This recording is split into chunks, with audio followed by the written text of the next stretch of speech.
Hola, buenas noches y bienvenidos a Los Expedientes, el podcast. El podcast que usted, amigo, sí, usted permite que continúe siendo una realidad. Muchachos, ¿cómo están? Muy bien. Buenas noches, ¿cómo estás, Buenas Jessy? noches, muy bien, interesado en abrir el próximo expediente.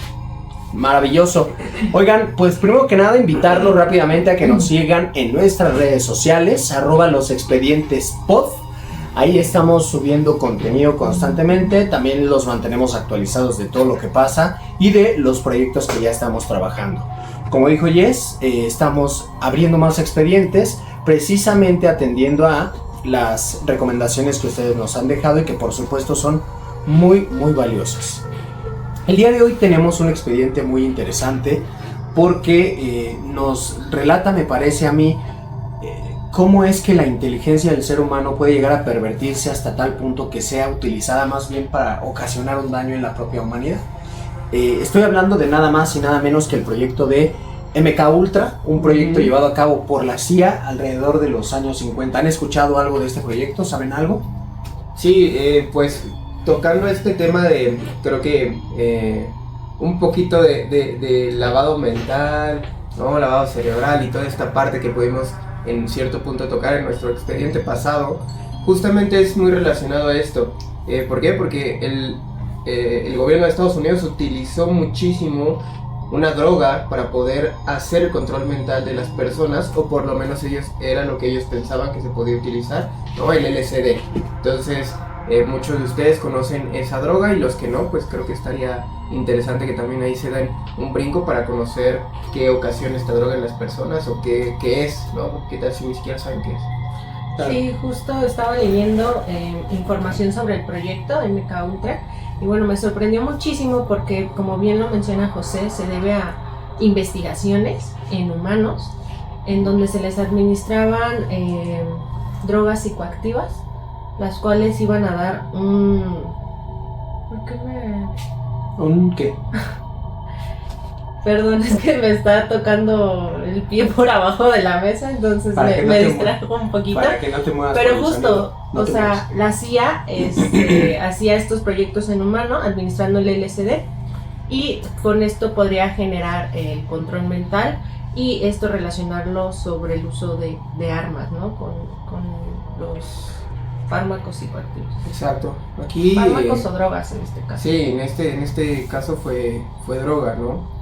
Creo que es importante porque, pues, al final, como lo hemos estado platicando, son experimentos en humanos. Creo que eso es mega relevante. Estamos hablando en una época donde como tal, las reglas, las leyes, las normas no estaban tan establecidas en cómo hacer este approach. Y creo que eso es importante porque todo esto ha puesto una pauta muy interesante, por lo menos en mi área, que es la bioética y la salud, obviamente también, ustedes lo saben. Y para las personas que no lo sepan, pues es impresionante cómo las actualizaciones o el desarrollo de herramientas como tal en medicina y en la ciencia pasan a través de mucho en las guerras, o inclusive en estos experimentos que el mismo gobierno en algún punto hizo. A mí me parece que el proyecto fue altamente controvertido y de, digamos, dudoso índole ético, porque carece, ¿no? Muchos de los participantes no tuvieron el pleno consentimiento de quienes participaron ahí. Claro. Fueron sometidos a este tipo de experimentación sin haber sido previamente notificados de lo que estaba ocurriendo, o al menos no se les dijo la verdad totalmente. Pero además de ello, dices algo muy importante, y es cómo, a propósito de las guerras, se desarrollan este tipo de experimentos bastante aberrantes, muy graves para la humanidad, pero que hay algo que es importante y que tenemos que decirlo. Es también en estos periodos de tiempo en donde mayor conocimiento médico se ha logrado.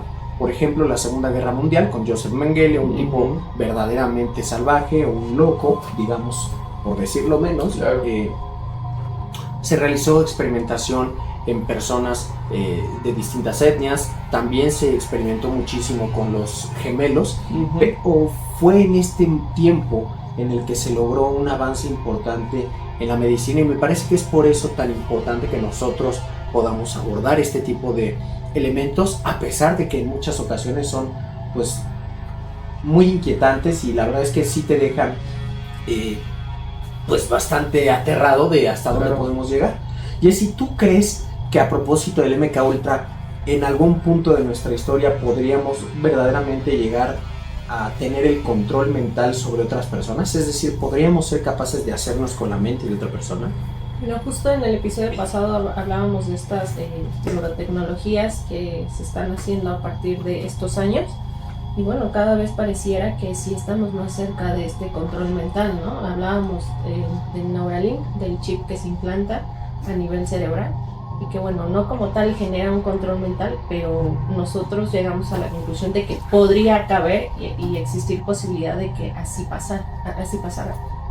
Claro, sí, 100%. Creo que en esa parte, a ver, creo que si nos imaginamos el control mental como esta capacidad a lo mejor de poderte meter a través de un chip o inclusive pues algún tipo de conexión como los que han visto Matrix o este tipo de películas, creo que sí podría ser como muy impactante, ¿no? Saber que la tecnología puede llegar a eso, pero creo que no solamente la tecnología, creo que hablamos de este sujeto que creo, el que tú hablabas, Jacob, ese brother,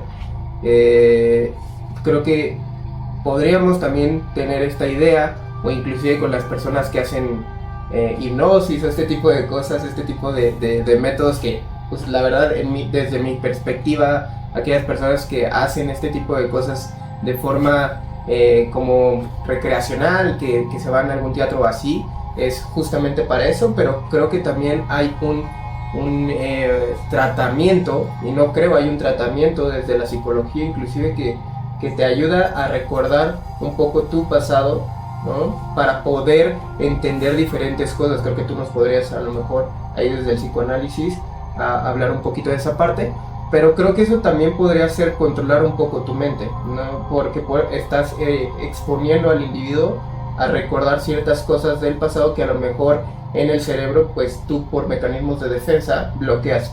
Creo que eso también se podría considerar en algún punto controlar la mente de una persona, pero no llegar a este control de mente para poder ocasionar daños. Creo que aquí es la diferencia que podría darse en algún punto. No sé si lo estoy diciendo bien, eso se lo dejo al criterio también de ustedes. También a lo mejor ahorita Guillermo nos puede explicar un poquito más de esta parte, pero creo que sí es una parte de decir, pues estoy controlando tu mente porque tú en estos momentos que estás en un trauma no lo puedes ver porque lo estás bloqueando, y a lo mejor yo lo estoy controlando para que puedas tú expresar eso que quieres saber.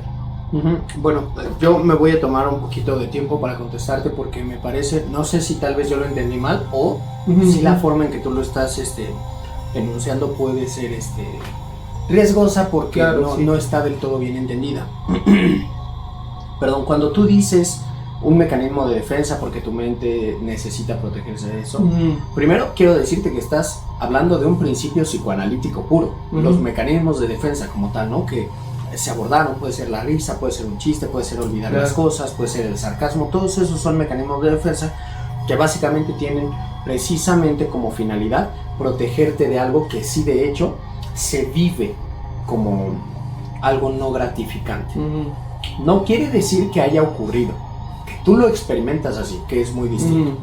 En segundo lugar, cuando yo te escuchaba me daba la impresión de que tú te dirigías un poco a hablar de la hipnosis. Si fuera el caso, quiero decirte, el psicoanálisis al menos de Freud o de corriente freudiana y luego de ahí después no utiliza la técnica de hipnosis. De hecho Freud fue un mal hipnotista, no entendió la hipnosis precisamente porque él estaba seguro de que la hipnosis era una forma de sugestión de la mente. Él se aparta de ella. Cuando tú dices, bueno, el labor del terapeuta, de una persona que está a cargo de un paciente que se siente vulnerado, de alguna manera tiene que acompañar y tal, no se rige realmente o no hay un control sobre el paciente. De hecho, nosotros, parte del fundamento de nuestra terapia se llama asociación libre. O sea, eso quiere decir, lo que tú me traigas, con eso yo trabajo. Pero yo no te voy a andar interrogando directamente, salvo en las primeras sesiones, porque necesito un poco conocer tu contexto, pero yo no te voy a andar interrogando de, a ver, dime cómo está tu papá, dime cómo está tu mamá, dime cómo está el hermano, cómo está el novio, porque eso sí me podría llevar no a controlar mentalmente, sino a condicionar algo. Sí. Y nosotros precisamente tratamos de evitar ese condicionamiento, que ya de por sí tú lo dijiste, la propia mente, sin que haya alguien, va a buscar protegerse. Claro, sí. Cuanto más si nosotros intentamos exponerla. Sí. Por eso precisamente nosotros de ninguna manera vamos rigiendo la terapia, es más bien el paciente quien nos va guiando. Entonces yo te diría, como terapeuta de psicoanálisis o como psicoanalista, si yo tuviera la capacidad de controlar a las personas, yo ya me habría hecho millonario. Claro. ¿No? O ya estaría, este podcast sería el número 1 en el mundo, y no la tengo, no tengo esa capacidad, Sí. porque realmente nosotros no buscamos el control mental. Lo que buscamos es que el paciente sea capaz, te diría, de controlarse a sí mismo, pero a partir de su conocimiento, y es a partir del conocimiento que va a poderse desarrollar mejor, pero resignificando las experiencias. Es inevitable que nosotros tenemos que abordar eventos pasados. Claro. Ahora, yo no quiero decir, porque además esto nos puede llevar a otro tipo de disciplinas del conocimiento, como lo puede ser, por ejemplo, no solo la hipnosis, sino las regresiones, que probablemente las han escuchado, que tienen también mucho que ver, muchas veces están ligadas, o incluso a estas personas que se dedican a inducir un estado hipnótico para evocar lo que llaman vidas pasadas. Yo no soy un experto en esa área, no te podría decir si es verdad o es mentira, y soy una persona que en tanto no pueda comprobar la validez o la existencia de algo, yo no me atrevo a demeritarla. O sea, para mí todo eso existe, en tanto yo no soy capaz de decir que no existe porque no tengo ese conocimiento. Entonces, yo no quiero decir tampoco que eso deje de tener un valor. Te puedo decir como psicoanalista que sí creemos que puede haber cierto condicionamiento en ese tipo de eventos, pero no estoy diciendo que no sea verdad. Eso lo voy a dejar también, como dijiste, a criterio.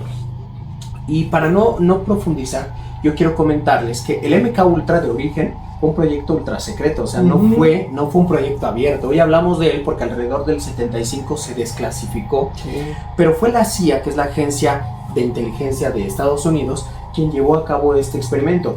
Y si nosotros lo pensamos, evidentemente una agencia de inteligencia lo que va a buscar es asegurar la integridad del país al cual pertenece.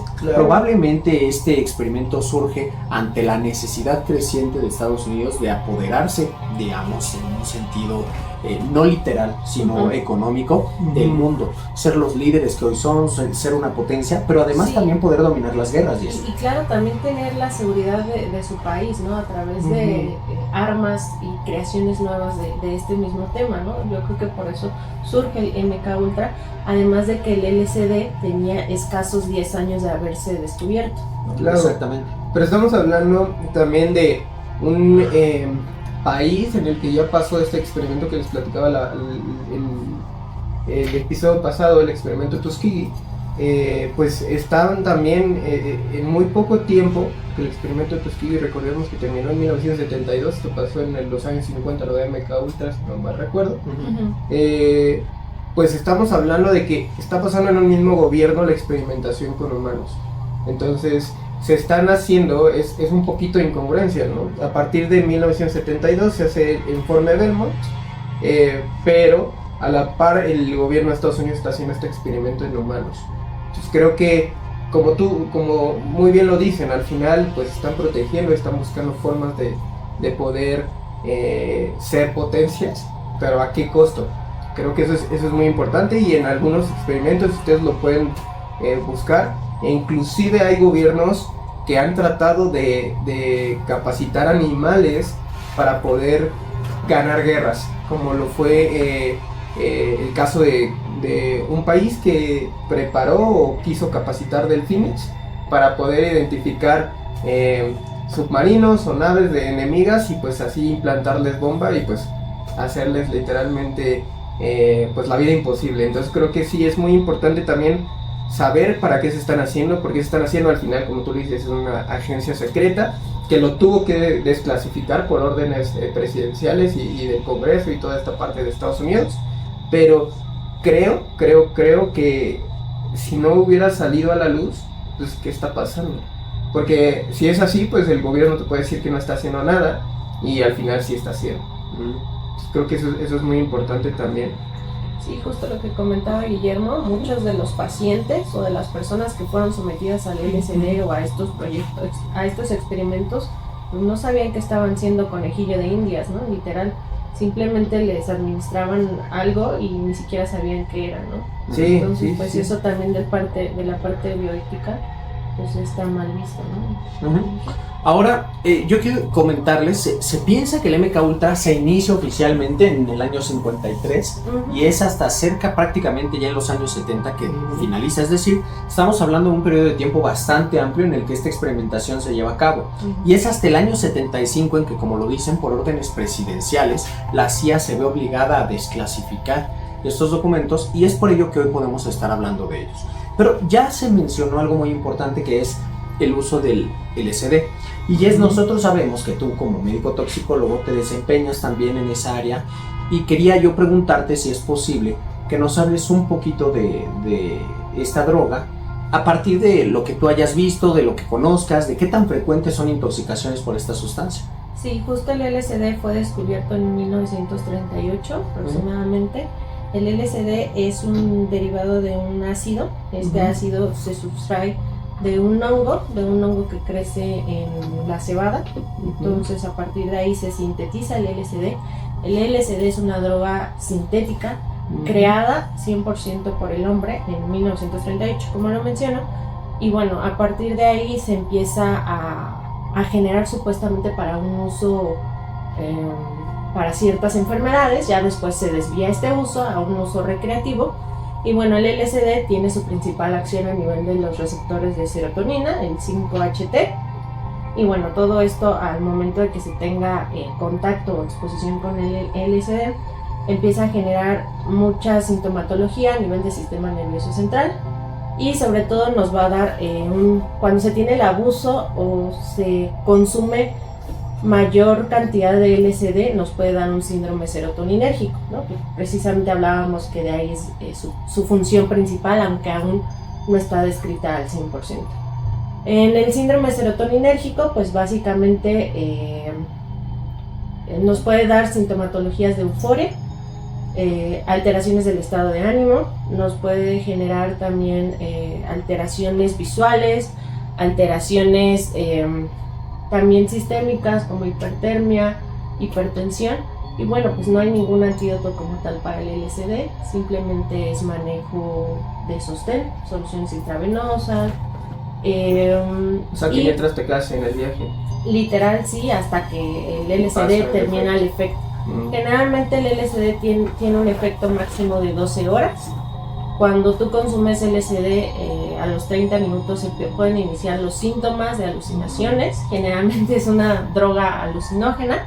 Entonces, pues te empieza a cambiar todo el panorama y la percepción del mundo, ¿no? Entonces, de repente puedes ver que los animales te hablan, o que los colores tienen un sabor, o que los sabores huelen. Entonces, esperemos que nuestra audiencia no esté escuchando esto con LSD, porque sí, justo la percepción del mundo cambia. Exacto. Entonces, pues básicamente se espera a que el LSD haga su efecto máximo.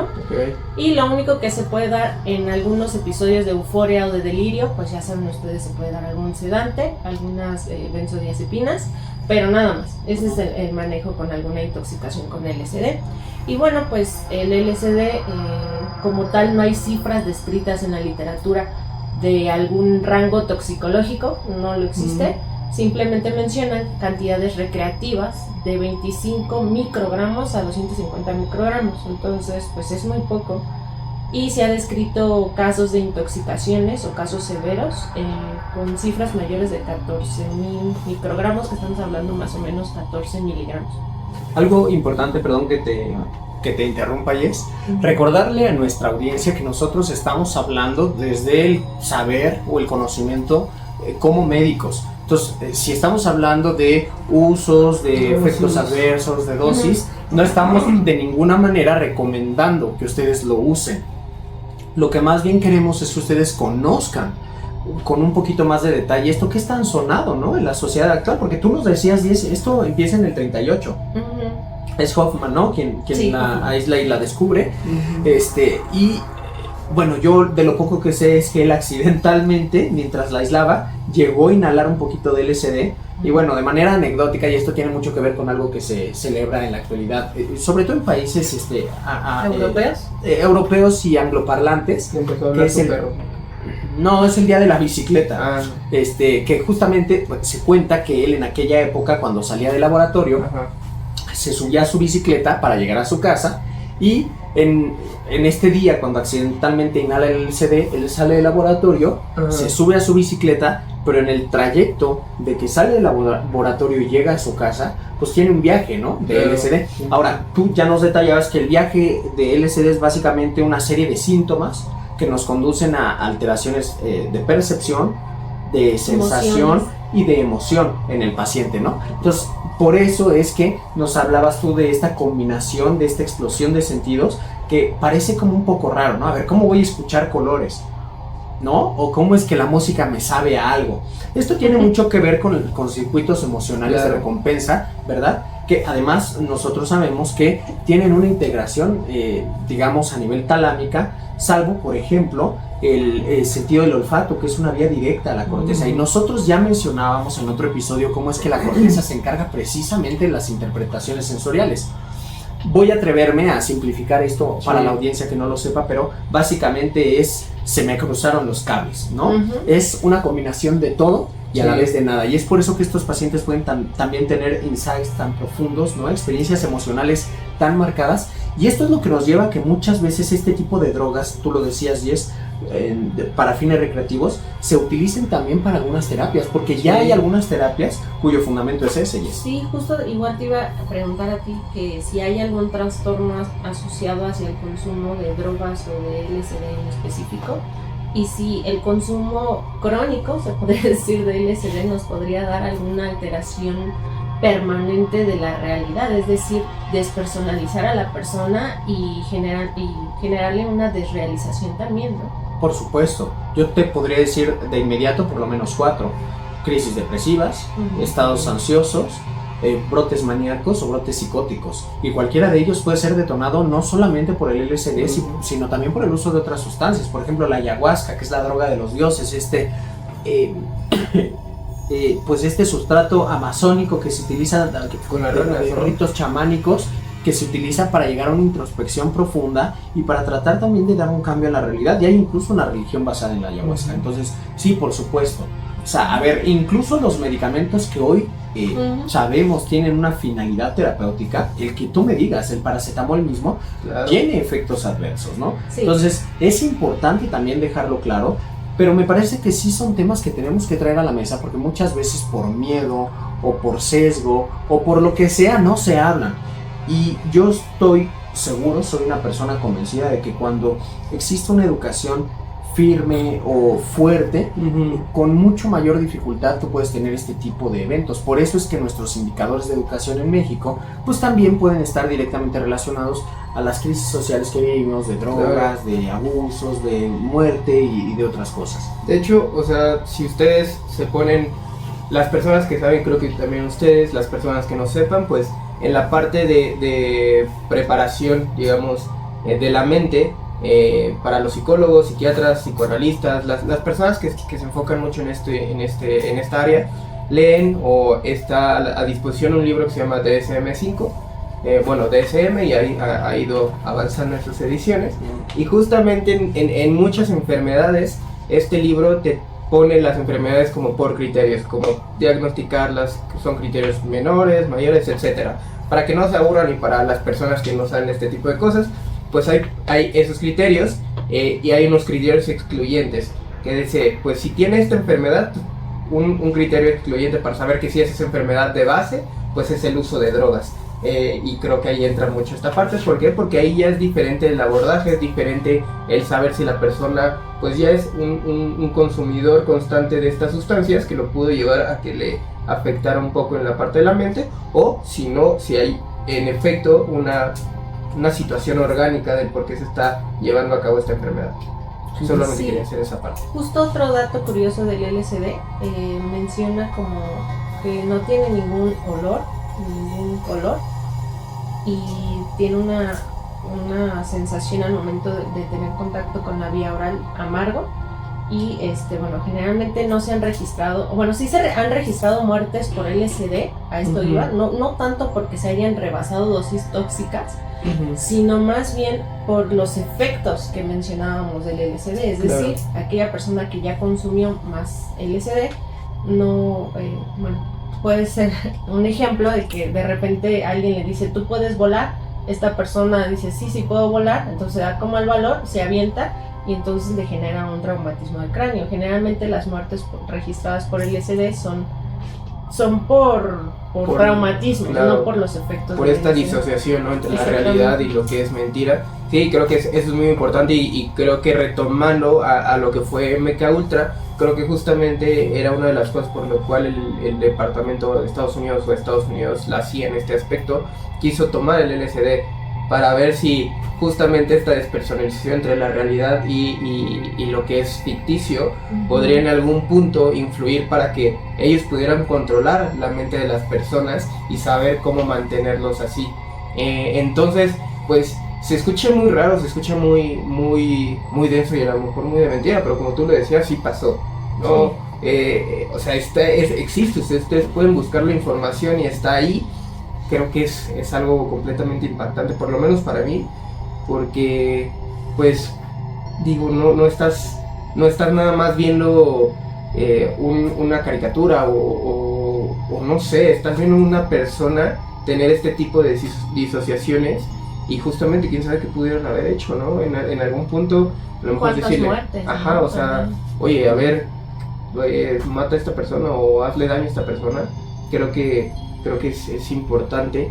Creo que como tú también lo dijiste y lo mencionaba también hace ratito, al final, digo, podemos llegar a tener mucha información del LSD, de muchas otras cosas, pero pues si es así, en este caso, recuerden que estamos hablando de los años 50, 70, pues no había las legislaciones, y creo que por eso, y gracias a Dios, hay legislaciones de no hacer uso o experimentos en humanos. ¿En qué año aparecen, José? Pues les decía, a partir de 1972 que se hace el informe de Belmont, empiezan en este informe empiezan a hacerse este tipo de abordajes. ¿Por qué surge ese informe? Por lo que les decía el episodio pasado, el experimento Tuskegee, que también fue en Estados Unidos, se juntan y empiezan a hacer muchísimos pues sí, consensos de por qué se hizo, qué fue lo que no se hizo, claro. Y entonces empiezan a decir, ¿sabes qué? Esto se puede usar en humanos, esto no, o sea, no te puedes tú aplicar experimentos en humanos, hay que hacerlos antes, en animales, todo este tipo de cosas, y también ahí entraríamos en una cuestión de metodologías y todo eso, que creo que lo podemos ir hablando poco a poco en diferentes capítulos, episodios, pero creo que a partir de esto, a partir de 1972 ya empieza a ver todo esto. Entonces estamos hablando que de 1950 a 1970 que pasó todo esto, pues también estamos teniendo a la par un avance en las normativas. Bueno, ya está, pues invitar también a nuestra audiencia a que revisen el episodio 9 del podcast, sí, porque se hablaron de estos temas, ¿no? Justamente que son muy importantes. Yo solamente quisiera aterrizar algo. A ver, hablábamos del MK Ultra, proyecto de control mental, uso de LSD, ya nos platicaste, Jess, pero ¿cómo diablos el LSD se utiliza o supone una herramienta útil para el control mental? Básicamente, a partir de lo que tú nos dices, Jess, y también atendiendo a lo que José nos dice, el uso del LSD, aprovechando estos viajes, decíamos, de introspección, estas alteraciones de la propiocepción, incluso alteraciones sensoriales, lo que busca es, probablemente a través de la sugestión, evocar una respuesta distinta en la persona. Pero entonces tenemos que hablar de qué es la sugestión, porque tú también hablabas hace un momento de ella. La sugestión es que a partir de mi opinión, o de mi comentario, o de mi observación, otra persona adopte mi idea, pero sin criticarla o cuestionarla de manera razonable. Es decir, si yo te digo, esta mesa es color azul, tú dices, sí, es color azul. Claro. Porque si él dice, y si además tú me ves que yo le pregunto a otro que te dice lo mismo, a pesar de que tú estás viendo que es negra, llegas a sugestionarte, es decir, adoptas una idea del colectivo sin necesariamente criticar de manera razonable, claro, sin hacer un juicio de observación, de razón, y debatir esa idea, ¿no? Solamente es la tomas. Entonces, probablemente el uso del LSD, entre otras muchas técnicas, busca la manipulación a través de la sugestión, y por eso es que ellos nos dicen, ¿no? Tú puedes volar, a ver, aviéntate. Claro. Y lo hace. Sí. Y por eso nos contabas que la mayor parte de las muertes tiene que ver con accidentes o trauma. O sea, no es literalmente que se sobredosifica. Ujú. Ahora, Jess, ¿existe riesgo de sobredosificarse? O sea, ya hablábamos, por ejemplo, de las conductas maníacas, pero quiero decir, una persona, cuando nos dicen que una persona se queda en el viaje, es que se mueren, o que quedan traumados, o que quedan locos. ¿A qué se refiere con esto? No, simplemente que una persona se quede tanto en el viaje habla sobre la potencia del LSD, y solamente la potencia te la puede dar con la cantidad que tú ingeriste. Es decir, que estás ingiriendo más cantidad de la debida para que estos efectos a nivel del sistema nervioso central se potencialicen y entonces generen más datos de viaje, ¿no? Como la gente lo llama. Wow, es muy interesante. José, desde el punto de vista bioético, que es el punto que tú conoces, ¿nos podrías explicar por qué experimentar? Bueno, primero, ¿este tipo de experimentos, el MK Ultra, es éticamente aceptable? No. Ok, ahora, ya que nos dices que no, ¿nos podrías explicar qué proceso mental tuyo de conocimiento, basado en tu conocimiento, te lleva a esta conclusión? Claro. Pues mira, como les comentaba en el informe Belmont, se tocan tres puntos importantes, ¿no? La justicia para las personas, el no experimentar con humanos y el respeto, ¿okay? Entonces, ¿qué es lo que pasa? Que aquí estamos hablando de personas. El hecho de ser persona ya te da a ti una dignidad. ¿Qué es la dignidad? Algo que solamente tú puedes tener, algo que te hace a ti ser persona, ¿ok? Y eso lo tienes independientemente de si eres niño, si eres niña, si eres adulto, si eres joven, si eres grande, si fuiste asesino serial, si no fuiste asesino serial. Eso lo tienes tú por ser persona, la dignidad de tu ser persona. Creo que aquí entraríamos a una cuestión de saber qué es persona, qué es ser humano, ¿okay? Pertenecemos nosotros a la especie humana. Eso es lo que nos hace a nosotros ser humano y no nos hace perro. ¿Por qué? Porque nosotros tenemos características de un humano. Cuidado con la inclusión. No de un perro, no. Aquí es lo que está completamente Planteado establecido desde el punto de vista teórico y científico. Eso es la especie humana. Eso sí, tenemos una especie, la cual es la humana. Luego, la persona, estamos identificados como un ser único, racional, ¿no? Que nos hace a nosotros ser únicos. Es decir, yo no puedo, aunque sea tu hermano, yo no puedo pensar como tú estás pensando. ¿Por qué? Porque tú tienes un diferente proceso de razonamiento que yo. Y aunque seamos hermanos y tengamos la misma o cierta parte de información genética de nuestros papás, no somos iguales. Nos podemos parecer mucho, pero no somos iguales, ¿no? El claro ejemplo es que tú eres alto y yo soy chaparro, ¿no? Ahí está una diferencia completamente clara, ¿no? La otra es que estoy mamado, tú no. Ok. ¿No? Entonces, ese tipo de cosas, ¿no? Ajá. Entonces, pues todo eso nos hace ser únicos e independientes. Entonces, eso nos hace ser personas, ¿ok? Aquí entraríamos a otra parte de decir, ok, bueno, yo soy persona. Aquí ya entramos en otro punto de decir, bueno, pues yo me quiero sentir hoy humano, mañana me quiero sentir, no sé, otra cosa, para justamente no entrar en este tipo de circunstancias y complicaciones de la sociedad actual, pero eso es lo que hace ser humano y ser persona. Okay. Tocando esto, o tomando esto en cuenta, pues estamos hablando que estamos traspasando esa dignidad de la persona. La dignidad de la persona nunca se puede quitar. O sea, aunque esa persona se muera, nunca se le quita la dignidad. Ok, perdóname que te interrumpa. Tengo dos Sí. consideraciones. Primero, José, cuando hablas de justicia, ¿a qué se refiere esa justicia? Ok, aquí podríamos tomarla desde el punto de vista principialista, que es un tipo de metodología, ¿no? Que este tipo de metodología se hizo por Duchamp y Childress en 1979, si no mal recuerdo. Me puede estar ahí medio confundido con el año, pero sí son los autores, ¿ok? Ellos mencionan 4 principios: la beneficencia, la no maleficencia, la justicia y la autonomía. ¿Okay? Voy a tratar de explicar lo más fácil posible estos 4 principios. La beneficencia, por ejemplo, en el punto de vista médico, es que nosotros siempre procuremos el bien del paciente siempre y cuando el paciente sepa qué es lo que le estamos haciendo. ¿Ok? No podemos nosotros simplemente tratar de curar al paciente sin decir. Okay. En este punto, pues desde ahí estamos viendo un poquito de alteración en la beneficencia desde este punto de vista en el MK Ultra. Pues nunca se buscó una beneficencia para el paciente, para las personas. ¿Cuál fue la beneficencia? Nunca quisiste curarlo de nada, o a lo mejor se les propuso que les ibas a curar de algo y al contrario. Fue simplemente el querer utilizar esta droga para poderles manipular mentalmente.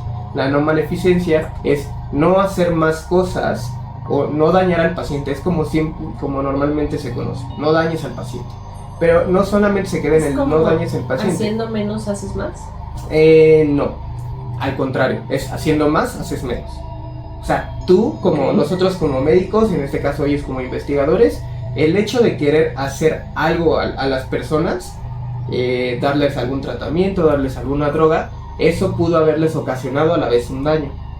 ¿A qué me refiero? Que si nosotros, por ejemplo, podemos tener un paciente que tiene una diálisis, es decir, que le están cambiando un poquito la sangre, le están limpiando la sangre, todo este tipo de cosas. Si nosotros ya sabemos que esa persona ya no va a mejorar con esa diálisis porque ya la enfermedad está muy avanzada y lo que nosotros estamos viendo como médicos, es decir, ya estamos viendo que le estamos haciendo más daño que un bien, en algún punto nosotros tenemos que también tener esta capacidad de decir, ya no le estamos beneficiando. Pero un doctor o una persona que aplicaría la no maleficencia de forma incorrecta, es decir, pues yo le voy a seguir haciendo la diálisis porque es lo que tengo que hacer. Y entonces le estás haciendo algo que le funciona para su enfermedad, pero le estás haciendo de más. Y entonces estás ocasionándole un daño, haciéndole un bien. ¿Me explico? Luego tenemos la autonomía, que la autonomía es 100% la capacidad de cada uno de nosotros de decidir sobre algo. Es decir, si ustedes le dicen un doctor, una persona, un psicólogo, un psicoanalista, o inclusive una persona que les quiera vender algo, pues yo te quiero vender esto, cómpramelo, y tú dices no te puedo obligar a que lo compres. Entonces tú puedes decir no, y eso es lo que yo creo, y también tu capacidad de decir, ¿sabes qué? Yo creo que es esto, pero siempre y cuando la autonomía no afecte o no pase este límite o afecte hacia los demás, ¿no? O sea, tú puedes decir no quiero, pero pues que no dañe hacia los demás. Y luego la justicia es que tú le puedas dar a las personas lo que les corresponde, siempre y cuando tengas los instrumentos, las herramientas y las formas de dárselo. Si tú no tienes eso, no estás cometiendo justicia. Entonces es tener eso en mente y extrapolándolo o poniéndolo aquí en MK Ultra, pues veamos la beneficencia, pues nunca se buscó un bien para las personas, se buscó un bien para la CIA en investigación. La no maleficencia es ocasionaste un daño. Haciendo todo eso, pues en ese momento les pudiste ocasionar un daño. O sea, no quiere decir que el daño tiene que ser duradero o tiene que ser crónico o que se mantenga para toda la vida. En ese punto les ocasionaste un daño. Luego, la justicia, pues les diste algo que les iba a servir de acuerdo a lo que tú tenías, pero nunca les informaste qué les podía pasar, los consentimientos no se los diste, no los tuvieron, entonces no hubo, exactamente. Entonces la autonomía es, pues, a lo mejor, como los decía en Neuralink, en su página, pues tú te metes y te dice, pues quieres participar, pues sí participa, pero nunca te dice cómo vas a participar, o nunca te dice qué puede pasar, ¿no? A lo mejor ya después en cuestiones más cercanas, ya que te aprueben todo eso, pues sí podría pasar. Pero aquí se pudieron violar o pasar a través de estos 4 principios, digámoslo, el MK Ultra. Ok, Jay, la segunda pregunta es para ti. Yo decía, bueno, escuchaba a José que él hablaba de la dignidad de la persona. ¿Tú cómo interpretas o cómo entiendes esa dignidad? O sea, ¿qué es para ti la dignidad de una persona? Híjole, pues desde mi punto de vista, la dignidad de una persona es aquello que te hace ser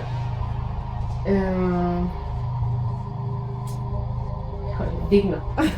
No, pero en realidad es que te hace ser único, respetable y único en el mundo. Yo pensaría que es como que lo que no afecta tu integridad, y eso quiere decir, o sea, que te mantiene íntegro, que te conserva el respeto, que te conserva el valor, que no te demerita, bla, bla, bla. O sea, ¿cómo se entiende la dignidad puntualmente para la gente? Porque es que es muy interesante, pero es tanta información. Profundo. Sí, que tú te vas así profundo y de repente yo digo, Sí, wow, sí. ¿no? O sea, es que es muy, Sí, claro. es mucho detalle, pero también creo que es importante que podamos abrirnos un poco a no ser tan técnicos para que la gente que no esté en este ámbito también pueda entender. Claro. Bueno, Entonces, ¿cómo se entiende la dignidad? Y retomando, es justo, ya nos explicaste por qué el MK Ultra pues no es éticamente correcto, pero ¿qué es la dignidad? para términos como muy coloquiales, es el valor que tiene una persona por el simple hecho de ser único y que es intrínseco de la persona. Es decir, ¿a quién me refiero con intrínseco? Que es que tú lo tienes desde que tú naces. No te lo va a dar un papel en el gobierno, no te lo va a dar tu mamá, no te lo va a dar tu papá, o sea, eso lo tienes por el simple hecho de ser un individuo, una persona individual, ¿ok? Teniendo esto en cuenta, pues a las personas, por eso les ponía el claro ejemplo, creo que es esta parte. ¿Por qué? Y esto con esto podré entender por qué a las personas que están en la cárcel o que son asesinos o que son violadores o que son...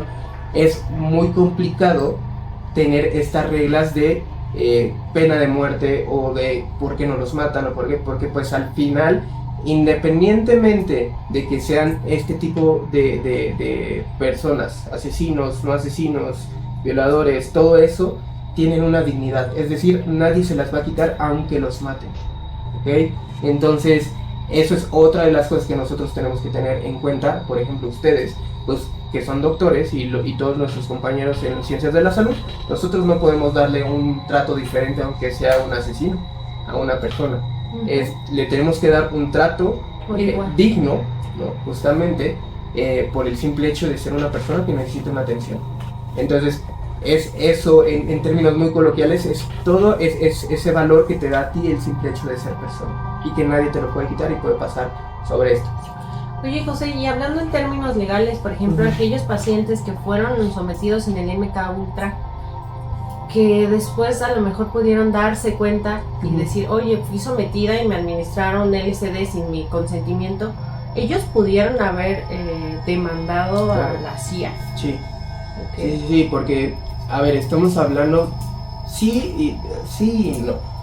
Estamos hablando en un momento donde justamente todos estos informes, todas estas regulaciones, pues no van a salir hasta 1979, que es cuando se publica el informe de Belmont. Entonces, pues, estamos hablando de que sí pudieron en algún punto, a lo mejor ya después, ¿no? De que sí, claro, cuando se evidenció. Exacto. Poner estas denuncias y toda esta parte, pero sí, claramente, ¿por qué? Porque estás pasando sobre todos estos principios, sobre todos estos respetos, sobre todos estos derechos que tienen las personas, y pues al final pudieron haber hecho un caso. Proceso legal. Ok, y en este caso, por ejemplo, seguramente esa información también se cuidó mucho porque al final de cuentas deja mal parado un gobierno. A ver, claro. Sí hablamos de la agencia de control de un sitio, pero pues es básicamente el gobierno, porque la agencia de control, decíamos, precisamente lo que busca es darle herramientas al gobierno para la toma de decisiones y demás. La CIA nace por ahí del 43 con Truman y pues desde ahí va evolucionando, ¿no? Inicialmente sí, tal vez como una agencia secreta, hoy como algo que sabemos que existe. Pero algo que yo quiero dejar claro es que MK Ultra es uno de los muchos proyectos que la CIA lleva a cabo. Claro. Por mencionar algunos, por ejemplo, tenemos el proyecto Bluebird, el proyecto Midnight Climax, también tengo por aquí el proyecto Stargate. Todos ellos son algunos ejemplos de proyectos de control mental que la CIA ha intentado llevar a cabo. Wow. Y hay muchísimos más, ¿no? Estoy mencionando algunos de los más famosos. El Bluebird, por ejemplo, pues es el experimento que es directamente, digamos, es el predecesor, el predecesor, el papá del MK Ultra, ¿no? Ocurre antes que... Pero hay muchas formas de experimentación y que justo... Esto tiene mucha relación con lo que hablábamos la ocasión anterior de el Neuralink, ¿no? Claro. Como el Neuralink, pues sí, hoy busca un control motor sobre personas que lo han perdido, pero que potencialmente podría tener otras aplicaciones, y ahí empezaba el dilema del ejercicio clínico y del ejercicio ético y de cualquier tipo, incluso de la dignidad de la persona, ¿no? Entonces, yo para finalizar el día de hoy quisiera preguntarles si ustedes están de acuerdo con el uso de drogas para fines terapéuticos. Por ejemplo, en pacientes que tengan crisis convulsivas o estados epilépticos malignos o refractarios, en donde pues ya la solución o la única alternativa terapéutica puede ser, por ejemplo, el uso de marihuana, que ya es otro tipo de droga porque tiene otras interacciones, otros mecanismos de acción, pero como médicos ustedes estarían abiertos a la posibilidad de utilizar drogas en sus pacientes, sí o no, y por qué. Jessy, ¿quieres contestar? Bueno, yo sí estaría a favor estoy a favor del uso de drogas para uso terapéutico, no para uso recreativo. Entonces, hay muchas enfermedades, sobre todo trastornos neurológicos, mentales, que pueden curarse, o bueno, que pueden los síntomas, no curarse, pueden los síntomas mejorarse y controlarse con algún tipo de droga implementada en el paciente, lo cual le da una calidad de vida mayor. Entonces yo sí estoy a favor. Claro, o sea, tú pones la calidad de vida del paciente sobre, digamos, la herramienta que utilices para lograrla. José. Mira, he leído mucho y he tenido como muchas discusiones, muchos argumentos con compañeros, con colegas, con personas que en algún punto pues han utilizado este tipo de drogas pero en tipo recreacional o recreativo. Creo que los estudios demuestran cierta mejoría en ciertos padecimientos.